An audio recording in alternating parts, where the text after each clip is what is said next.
Сәлем достар. Біздің аюға көмегіміз керек.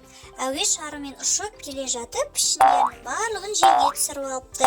Мүмкін мына жануарлар білетін шығар. Балалар секіріп жүрген бұл қандай жануар? Дұрыс, бұл кенгуру. Достар, бұл қандай құс екен, үлкен? Дұрыс таптыңдар балдар, бұл түйе құс.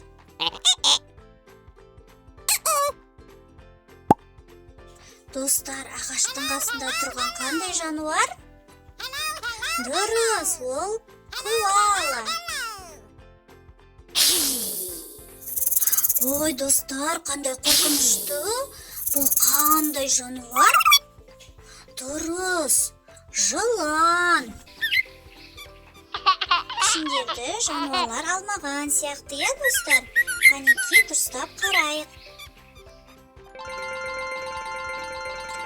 Аю төрт бұрышты пішінді байқап тұр. Қанекей, қарайықшы қай жерде жасырынып тұр екен. Алақай, төрт бұрыш.